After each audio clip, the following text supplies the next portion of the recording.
नमस्कार दोस्तों, आपका स्वागत है एक कदम अध्यात्म की ओर में। प्राचीन काल में आयतधौम्य नाम के एक महर्षि थे। उनके आश्रम में बहुत से शिष्य थे। सब अपने गुरुदेव की बड़े प्रेम से सेवा किया करते थे। एक दिन शाम के समय वर्षा होने लगी। वर्षा की ऋतु बीत गई थी। आगे भी वर्षा होगी या नहीं इसका कुछ पता नहीं था। वर्षा बहुत जोर से हो रही थी। महर्षि ने सोचा कहीं अपने धान के खेत की मेड़ अधिक पानी भरने से टूट न जाए, वरना खेत में से सब पानी बह जाएगा और धान बिना पानी के ही सूख जाएगी। उन्होंने अपने शिष्यों में से आरुणि को बुलाया और कहा, बेटा आरुणि, तुम खेत पर जाओ और देखो कहीं मेड़ टूटने से खेत का पानी निकल न जाए।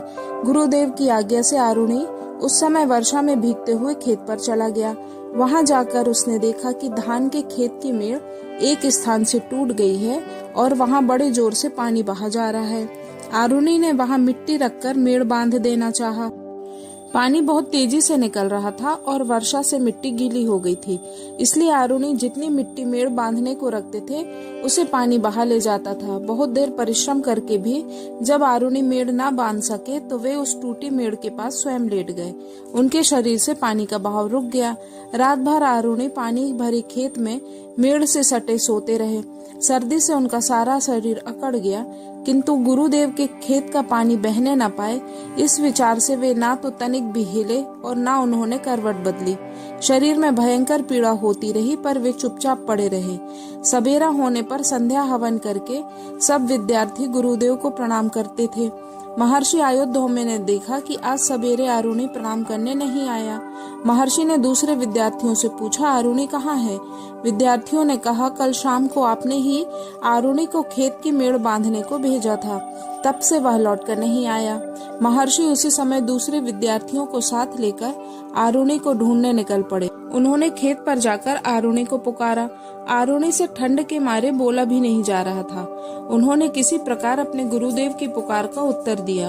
महर्षि ने वहां पहुंचकर उस आज्ञाकारी शिष्य को उठाकर हृदय से लगा लिया, आशीर्वाद दिया, पुत्र आरुणि, तुम्हें सब विद्याएं अपने आप ही आ जाएं। गुरुदेव के आशीर्वाद से आरुणि विद्वान हो गए। गुरु ने कहा, बेटे, आज तुमने गुरु भक्ति का एक अपूर्व उदाहरण दिया है। तुम्हारी यह तपस्या और त्याग युगों युगों तक याद किया जाएगा। तुम एक आदर्श शिष्य के रूप में सदा याद किए जाओगे तथा अन्य छात्र तुम्हारा अनुकरण करेंगे। तुम्हारा नाम उद्दालक के रूप में प्रसिद्ध होगा, अर्थात जो जल से निकला और उत्पन्न हुआ। आरुणि का नाम उद्दालक के नाम से प्रसिद्ध हुआ और सारी विद्याएं उन्हें बिना पढ़े स्वयं ही प्राप्त हो गईं। दोस्तों, ये थी आरुणि की कहानी, जिन्होंने इतनी मुश्किलें उठाने के बाद भी अपने गुरु की आज्ञा का पालन किया और इस विश्व में अपना नाम अमर कर दिया। तो दोस्तों, आपको कहानी कैसी लगी? अगर वीडियो पसंद आई हो तो आप कृपया इसे देखें और शेयर भी करें और साथ ही सब्सक्राइब जरूर करें। धन्यवाद।